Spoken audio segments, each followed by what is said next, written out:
بسم اللہ الرحمن الرحیم۔ معزز ناظرین و ناظرین عقیدت مند ہو، یہ سب اللہ کے ایک نیک بندے ہیں اور ان کے اندر مٹھاس جیسی کشش ہے، یہ ہر کسی کو اپنی طرف کھینچ لیتے ہیں۔ اور اللہ کے نیک بندوں کی خوبیوں میں سے ایک خوبی یہ ہوتی ہے کہ جو ان کو ایک دفعہ دیکھتا ہے اسے دوبارہ دیکھنے کا اسے دل کرتا ہے۔ امام غزالی نے اللہ کے نیک بندوں کی مختلف نشانیاں بتائی ہیں کہ اللہ کے نیک بندے کن نشانیوں کے مالک ہوتے ہیں۔ ایک نشانی تو یہ بتائی کہ اللہ کے نیک بندوں کو دیکھ کر رب یاد آتا ہے۔ پھر اللہ کے نیک بندے ایسے لوگ ہوتے ہیں جو آپ کو کھلاتے ہیں، آپ سے کھاتے نہیں۔ اور میاں صاحب کے اندر میں نے یہ خوبی تھوڑے عرصے میں اتنی دیکھی ہے کہ مجھے طالب علم ہونے کے ناطے سابقہ تاریخ میں جو کچھ پڑھا تھا اس کی عملی شکل نظر آئی۔ اللہ کے بندے کو دیکھ کر جہاں اللہ یاد آتا ہے، اللہ کے بندوں کو دیکھ کر بندہ اپنے غم بھول جاتا ہے۔ اس کے چہرے کی حلاوت، چہرے کی رنگت، اس کا برتاؤ اتنا ہوتا ہے کہ لوگ اپنے دکھ درد کو بھول جاتے ہیں۔ اور ان میں سے ایک خوبی اللہ کے بندوں کی یہ ہے کہ ان کو ان کے در سے کچھ ملتا ہے، کچھ نہ کچھ دیتے ہیں، ہر ایک کو کچھ۔ جہاں علمی خزانہ دیتے ہیں، وہاں علمی فیض دیتے ہیں، وہاں سہارا دیتے ہیں، مشکلات میں زندگی گزارنے کا طریقہ بتاتے ہیں۔ ماشاء اللہ میاں صاحب کے اندر یہ چیزیں میں نے دیکھی۔ اور میاں صاحب، میں ایک طالب علم ہونے کے ناطے آپ سے جو میرا تعلق ہے، جو پیشن گوئی ایک طالب علم ہونے کے ناطے میں نے کی تھی کہ ایک وقت ایسا آئے گا کہ گلوڑا شریف میں گاڑی پارک کرنے کی گنجائش نہیں ملے گی کسی کو۔ وہ مجھے لگ رہا ہے کہ بہت جلدی ہو رہا ہے۔ اور میاں صاحب اور ابھی میں چونکہ انہوں نے مجھے ذمہ داری دی ہے پاکستان اسکول آف صوفیزم، آج کے دور میں انسان کو جو بہت سارے مسائل ہیں، بہت ساری پریشانیاں ہیں، ان پریشانیوں میں سے لوگوں کو ایک بڑی پریشانی یہ ہے کہ ہم اپنی اولاد کا کیا کریں۔ اولاد کے بارے میں ہر شخص پریشان ہے، چاہے وہ دولت مند ہے، فقیر ہے، وقت اس کے پاس ہے یا نہیں ہے، اولاد کے بارے میں ہر شخص فکر مند ہے۔ اور پھر کچھ زمانے نے اور کچھ حالات نے لوگوں کو اتنا مجبور کر دیا ہے کہ ہر شخص صبح سے شام تک کام کرتا ہے تو اپنا گھر کا نظام چلاتا ہے، اور اگر گھر کا کام صبح سے شام تک کام نہیں کرتا تو گھر کا نظام نہیں چلتا۔ تو اب خاندانی سسٹم ہمارا نہیں رہا، اب میاں اور بیوی دونوں کام پر جاتے ہیں۔ اگر بیوی گھر پر رہتی بھی ہے تو وہ ایسے کام کرتی ہے جو میاں کو سپورٹ کرتی ہے تاکہ وہ زیادہ سے زیادہ وقت باہر گزارے، کام پر گزارے۔ ایک جاب کرتا ہے، لوگ سیکنڈ جاب بھی کرتے ہیں، رات کی شفٹ بھی لگاتے ہیں۔ تو لوگوں کے پاس اس وقت جو سب سے بڑی پرابلم ہے وہ یہی ہے کہ ان کا اپنی اولاد کے پاس بیٹھنے کا موقع ہی نہیں ملتا۔ وہ صبح سے شام تک کام کرتے ہیں اور رات کو تھکے ہوئے گھر آتے ہیں جب اولاد سوئی ہوتی ہے۔ اور اگر کوئی شخص اپنے بچے کو وقت دینا بھی چاہے تو دے نہیں سکتا برابر۔ تو لوگوں نے یہ طے کر دیا ہے کہ اگر ہم اپنے بچوں کی اسکولوں کی فیسیں دے دیں، شام کے ٹیوشن سینٹر کی فیسیں دے دیں، قاری صاحب کی کوئی پیمنٹ کر دیں تو بس ہماری ذمہ داری پوری ہوگی۔ لوگوں نے یہ طے کر دیا۔ اور میں اسکول میں پچھلے 25-30 سال سے اسکول میں ایسا سسٹم ہی نہیں ہے بچوں کو کچھ تربیتی نقطہ نظر سے سمجھانے کا۔ وہاں کتابوں کا ایک سلیبس ہوتا ہے، لمبی چوڑی کتابیں ہوتی ہیں، وہ پڑھانی ہوتی ہیں، اسی سے امتحان ہوتا ہے۔ اور ٹیچر کو فکر ہوتی ہے کہ کیا یہ کتابیں میں ختم کروں تاکہ میں ان کا امتحان لے سکوں۔ اس کے پاس بچے کی تربیت کے لیے ٹائم ہی نہیں۔ میں اسکول میں 25-30 سال سے، اگر بچہ کسی کی عادت خراب ہے یا کوئی غلط خرابی کرتا ہے تو ٹیچر کے پاس اس کو سمجھانے کے لیے وقت ہی نہیں۔ تو ہوا یہ کہ والدین نے ذمہ داری اسکول پر پھینک دی کہ ہم فیس دیتے ہیں، اسکول سکھائے، اسکول سمجھائے، اور اسکول میں سے شیڈول ہی نہیں۔ اب اس کا نتیجہ کیا نکلتا ہے؟ اس کا نتیجہ یہ نکلتا ہے کہ بچہ دائیں ہاتھ سے ناک صاف کرتا ہے، بائیں ہاتھ سے برگر کھاتا ہے۔ جب یہ حرکت کرتا ہے تو ہم اسے کہتے ہیں کہاں پڑھ رہے ہو؟ تمہیں سکھانے والا کوئی نہیں، تمہارے ماں باپ نے۔ یہ بات اس کو کسی نے سکھائی ہی نہیں، نہ ماں باپ نے سکھائی ہے نہ اسکول میں۔ اب اس کے پاس تو وہی تو آتی نہیں، وہ کہاں سے سیکھے؟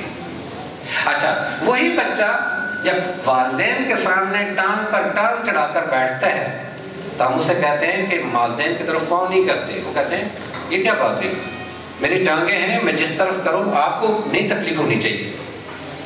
تو یہ جو ایشوز ہیں ہمارے معاشرے کے، ہمارے خاندانی سسٹم کے، ہمارے بچوں کا، ہماری آنے والی نسلوں کے جو پرابلم ہیں، یہ آپ کے میاں صاحب جو آپ کے روحانی مرشد ہیں، روحانی پیر ہیں، جہاں آپ کی تربیت کر رہے ہیں، آپ کی اخلاقیات کو بہتر کر رہے ہیں، اور اس زمانے میں آپ خوش قسمت ہیں کہ آپ کو ایک ایسی شخصیت ملی ہے جو ان بچوں کا بھی سوچ رہی ہے، تاکہ ان بچوں کے لیے کیا ایسا سسٹم بنائیں، کیا ایسا نظام بنائیں کہ جس کی وجہ سے اس بچے کو پتا ہو کہ میں کھانے کے آداب کیا ہیں، پانی پینے کے آداب کیا ہیں، بیٹھنے کے آداب کیا ہیں، چلنے کے آداب کیا ہیں، سونے کے آداب کیا ہیں، گاڑی چلانے کے آداب کیا ہیں، موبائل استعمال کرنے کے آداب کیا ہیں، کمپیوٹر استعمال کرنے کے آداب کیا ہیں۔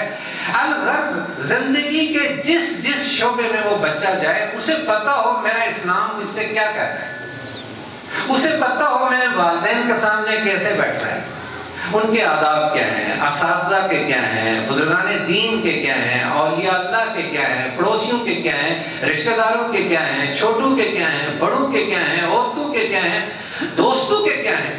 یہ آداب بھی اسے پتا ہو، اسے پتا ہو میں صبر کرنے سے مجھے کیا فائدہ ملے گا، شکر کرنے سے مجھے کیا فائدہ ملے گا، میں بھائی چارہ کرنے، کسی کے ساتھ بھلائی کرنے سے مجھے کیا فائدہ ہوگا، اور جھوٹ بولنے سے میرا کیا نقصان ہوگا، چغلی کرنے سے میرا کیا نقصان ہوگا، غیبت کرنے سے میں کس طرح گر جاؤں گا، اسے ان چیزوں کا بھی پتا ہو۔ اس کام کے لیے ہم نے پاکستان اسکول آف صوفیزم کے نام سے، PSS کے نام سے سسٹم شروع کیا ہے۔ آپ کے پاس بہت جلد آئیں گے ہم، یہاں مرکز میں بھی ہمارا ایک سسٹم بنتا جا رہا ہے، اور جنوری 2021 میں ہمارا 100 اسکول ٹارگیٹ ہے، تاکہ پورے ملک میں وہ پیغام جو صوفی بختر علی صاحب نے شروع کیا تھا، اور وہ پیغام جس کو میاں عارف سعید صاحب لے کے چلے ہیں، یہ آنے والی نسل تک پہنچ جائے، تاکہ ہر بچے کو پتا ہو میں رب کی کون کون سی عبادات مجھ پر فرض ہیں، میرے نبی کے ساتھ میرا کیا تعلق ہے، میں نے وہ تعلق کس طرح نبھانا ہے، میں نے اولیاء کا احترام کیسے کرنا ہے، میں نے صحابہ کرام کی عزت اور احترام کیسے کرنی ہے، میں نے اہل بیت کے ساتھ محبت کا رشتہ کیسے استوار کرنا ہے، میں نے امہات المومنین کو حقیقی ماں کس طرح سمجھنا ہے، میں نے بزرگان دین کے پاس جا کر کیسے بیٹھنا ہے، کیسے سوال کرنا ہے،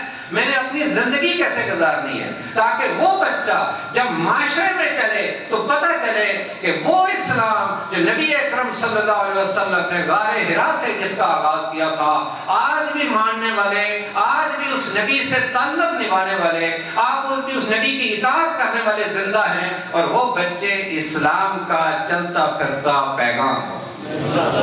وہ جو نہ دینی تعلیم حاصل کریں، وہ دنیاوی تعلیم بھی حاصل کریں، وہ کسی کے محتاج نہ ہو، وہ ایک خود مختار، خودداری۔ اور یہی سبق امام حسین نے کربلا میں ہمیں دیا کہ باتیں کرنی تو بہت آسان ہے، باتیں کرنی اور باتیں سننی آسان ہے، 72 عزیزوں کو شہید کرا کر اور 64 بچوں اور بچیوں کو پیچھے چھوڑ کر جو قربانی امام حسین نے کربلا میں دی، وہ قربانی آج ہم سے یہی تقاضا کر رہی ہے کہ اگر امام حسین نے اپنی جان اور اپنی اولاد اور اپنا خاندان قربان کر کے اس بڑے کردار کو کبھی نہیں چھوڑا، اپنی خودداری کو نہیں چھوڑا، مشکلات کے سامنے ہاتھ نہیں ڈالے، تو تمہیں کیا مشکلات ہیں؟ تمہیں تو ٹھنڈا پانی نہ ملے بس تمہاری مشکلات یہی ہیں، تمہیں تو پنکھا نہ ہو تو سمجھو کہ یہی مشکلات ہیں۔ امام حسین کی مشکلات ہمیں یہی سبق دیتی ہیں کہ اگر نشہ کرنے والے 10 آدمی ایک جگہ بیٹھ جائیں، ان کے پاس کوئی باہر کا بندہ بیٹھ جائے تو اس کو اپنا ہمنوا بنا لیتے ہیں۔ فلمیں دیکھنے والے 10 لڑکے اگر ایک لڑکا ان کے اندر بیٹھ جائے تو اس کو اپنا ہمنوا بنا سکتے ہیں۔ تو یہ برائی کے لوگ، برائی کے اڈے والے لوگ، برائی میں اگر اتنی کشش ہے تو نیکی اور اللہ کے ماننے والے لوگوں کے اندر کشش زیادہ ہونی چاہیے۔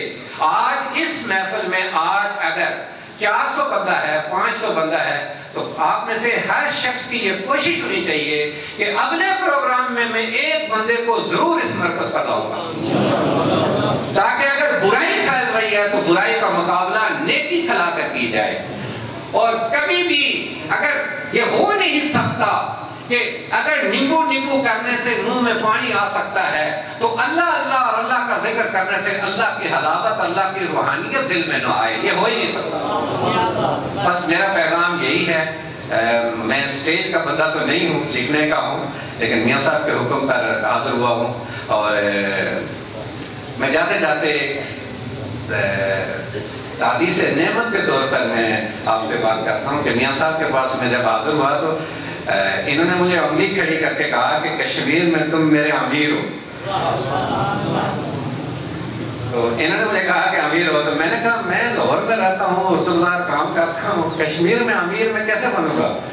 تو انہوں نے کہا کہ میں تمہارے گھر بھی آؤں گا۔ میں نے ان سے کہہ دیا کہ میرا تو گھر ہی نہیں ہے کشمیر میں، وہ ماں باپ کا ہے جن کے پاس ٹھہرتا ہوں، میرا تو اپنا گھر ہی نہیں ہے۔ تو یہ کہنے لگے مطلب حوصلہ رکھو، گھر بنانا ہمارا کام ہے، یعنی گھر کی فکر نہ کرو، بس تم اپنی اس طرف کر دو۔ تو ابھی ریسنٹلی میں کشمیر گیا ہوا تھا، تو میرا گھر نہیں تھا والدہ کو دیکھنے کے لیے، تو میری ماں جس کے ایک اشارے پر میں جان دینے کے لیے تیار، اگر اس وقت میری ماں یہ کہہ دے کہ کشمیر آ جا تو میں کسی سے بھی نہیں پوچھوں گا کہ چلا جاؤں۔ میں نے حضرت اسماعیل کی قربانی سے یہ سیکھا، انہوں نے کہا کہ میں وصیت کرتی ہوں کہ تم یہاں رک جاؤ، میں نے تمہارا گھر بنانا ہے۔ یہ 25-30 سالوں میں میری ماں نے کبھی یہ نہیں کہا، لیکن اب گیا ہوں تو ماں نے کہا میں نے تمہارا گھر بنانا ہے۔ اور میری ماں نے سارا میرا گھر اپنی جیب سے بنایا، پتہ نہیں 25 لاکھ لگے، 30 لاکھ لگے۔ تو میری بہنیں مجھ سے مذاق کرتی ہیں آپ کو بڑی امیر ماں ملی ہوئی ہے جو آپ کو گھر بنا کے دے رہی ہے۔ تو میں نے اسی وقت ہی اندازہ لگا دیا تھا کہ 25 سالوں میں تو ماں نے کبھی نہیں کہا، یہ اسی وقت ہی کیوں کہا ماں نے کہ گھر بننا ہی بننا ہے۔ تو اس وقت پھر مجھے میاں صاحب یاد آ گئے جو کہہ رہے تھے کشمیر چلے جاؤ، گھر بنانا ہماری ذمہ داری ہے۔ اللہ رب العزت آپ کو اتنے دور اندیش اور دلوں پر نظر رکھنے والے اور آپ نے نظر رکھنے والے بزرگ ملے ہیں، اگر آپ نے فائدہ نہ اٹھایا تو قیامت کے دن آپ اور میں ہاتھ ملتے رہ جائیں۔ اور فائدہ یہی اٹھائیں، فائدہ یہ اٹھائیں کہ اگلی محفل میں اس مسجد میں جگہ نہ ملے۔ اگر فلمیں دیکھنے والے 2 بندوں کو فلموں پہ لے جا سکتے ہیں، اگر نشہ کرنے والے 2-4 بندوں کو محلے سے اٹھا کر اپنے ساتھ ملا سکتے ہیں، تو رب کی طرف لانے والے کیوں کمزور ہیں؟ کبھی کمزور نہیں ہیں، ان کا تعلق امام حسین سے ہے۔ تو امام حسین کا پیغام یہی ہے۔ اللہ تعالیٰ مجھے اور آپ کو ان باتوں پر عمل کرنے اور ان کے مطابق زندگی بسر کرنے کی توفیق عطا فرمائے۔ آمین۔ وما علینا